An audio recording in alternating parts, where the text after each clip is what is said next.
film was basically affected by the economic crisis that we have today, which was started by people in banking or financial services. They started a global financial economic recession, which has affected everything. So when I started to make this film, the post-production company that I generally use, they had financial issues.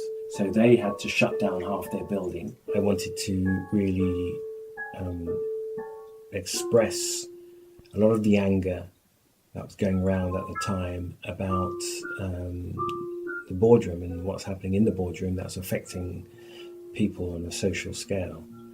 And as I was doing that, then, it was 2011 was when we started shooting this film, and then all the Occupy London thing started, which was great.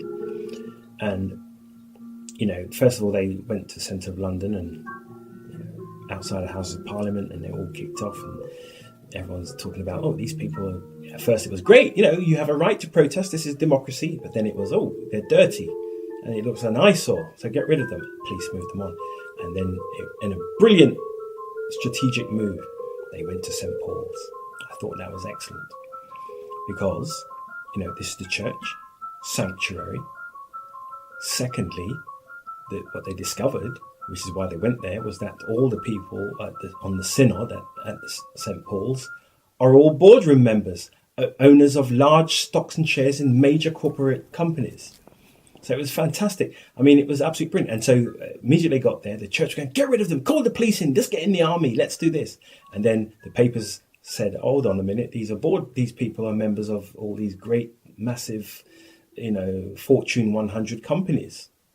Some of them, some military, worked with military stuff. So they pulled back and said, oh, no, they're on sort of church land and they should be allowed to protest and, peaceful protests. And there they stayed, and they stayed there for many, many weeks.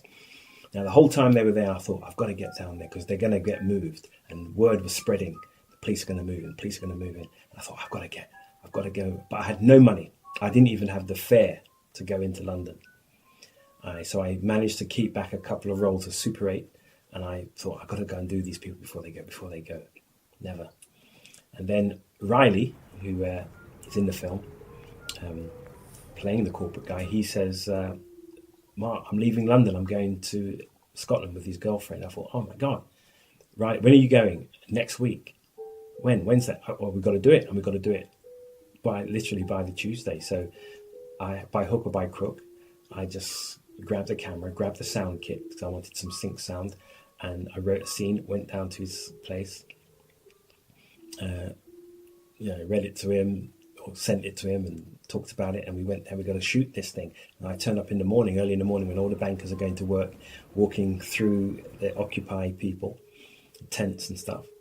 Anyway, we're shooting this sequence. And then suddenly we take a break to set up another shot. I wanted to shoot one more shot on the steps of St. Paul's, and this guy comes out and starts talking to Riley. Now he's got a radio mic on, so I've got the headphones and I can hear.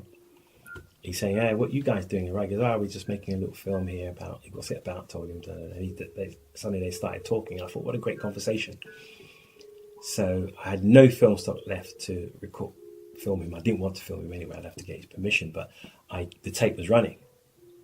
And they were just talking about the life of protest, living in a group of people that protest, and it was brilliant.